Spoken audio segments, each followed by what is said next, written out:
रारे राम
পটকে গৈ ল পটকে গৈ ল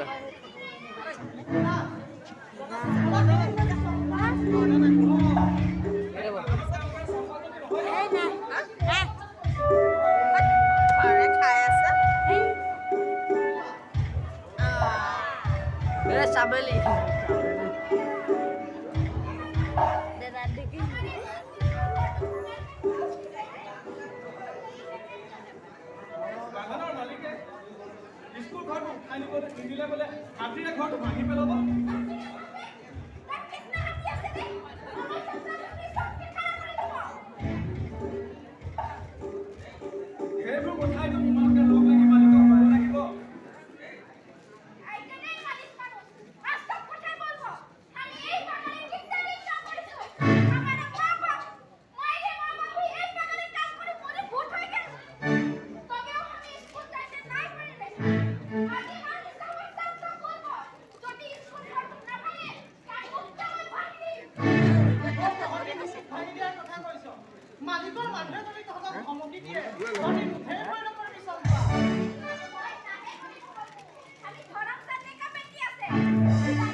शरम भी नहीं लगे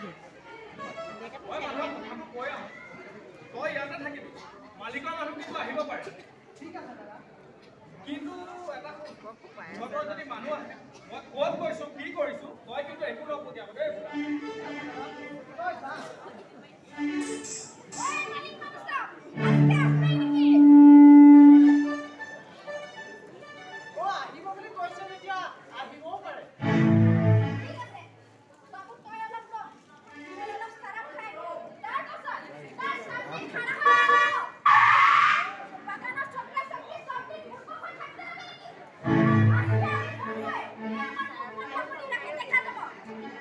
Babu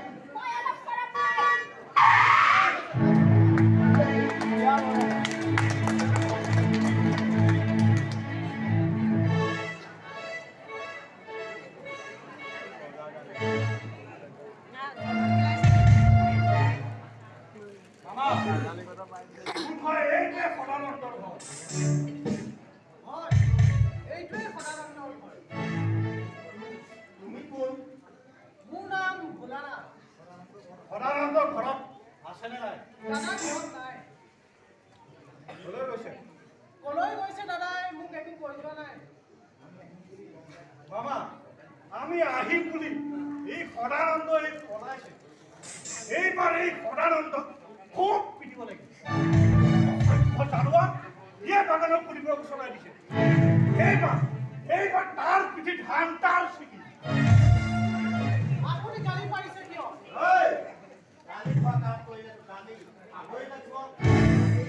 অকল গালিয়ে নহয় তাক লগ পালে কি ক'ব লগা আছে? দাদাক লগ পালে সন্মুখতেই ক'ব। দাদা নথকাত এইবোৰ কৈ লাভ নাই। কবি শিয়ালৰ দৰে পলাই থাকিলে নহ'ব ই যদি মানুহৰ সন্তান মানুহৰ দৰে ঘৰত থাকিলে বুলি আপোনালোক ধনী মানুহ, ডাঙৰ মানুহ, সংযত হৈ কথা ক'লে আমি ভাল পাওঁ। মই কোন তই চিনি পাইছনে নাই আপোনাক চিনি পাইছোঁ, কিন্তু চিনি পালেও আপুনি চিনি পাবলগীয়া কাম কৰা নাই এই, নহয়। কি কৰিলি?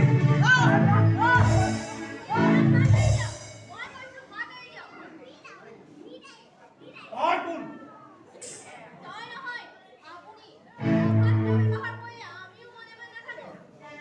আবে, তই কোন ৰে?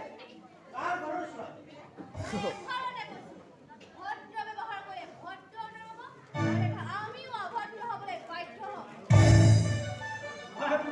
কোৱাচোন তুমি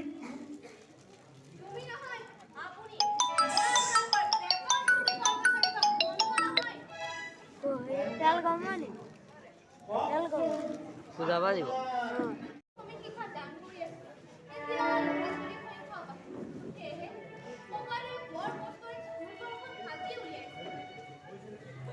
হৈছে বুজিছোঁ আমাক ক'ব নালাগে কিন্তু স্কুল ঘৰত যে সজা হৈছে সেই কাৰ মাটি সজা হৈছে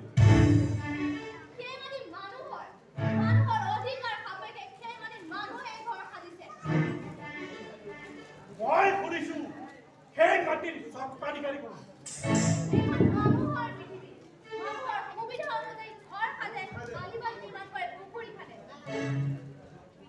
কিন্তু মাটিৰ মালিক কোন মালিকক কথাটো সোধা হৈছেনে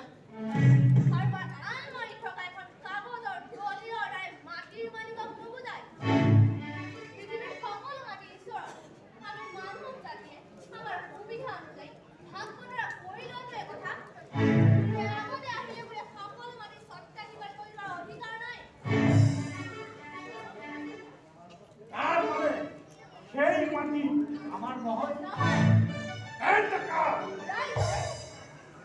নন্দন মই যি সুধিলো এইজনে ঘৰৰ পৰা এই শৃংখলটো বনোৱা লিডাৰগিৰি কৰি আছে তাইক কথাৰ বাহাদুৰি চোৱা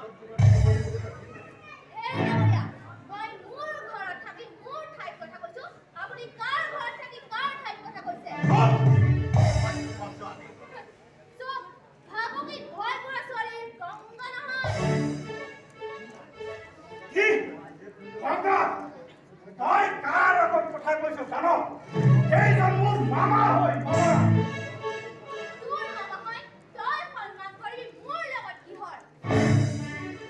বুজিছো সাধাৰণ অলপ শিক্ষাৰ তোৰ অহংকাৰ পাই তোৰে অহংকাৰ এই সাংবাদিক মই সন্মান কৰিব মন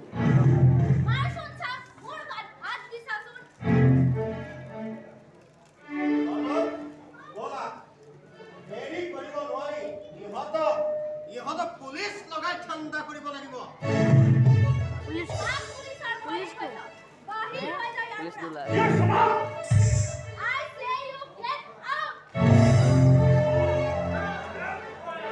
ব'লা চন্দন বাহিৰে পুলিচ ষ্টেচনলৈ যাওঁ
দেখিলা চন্দন, ইহঁতে ভিতৰি ভাগ সংবাদ চলায়।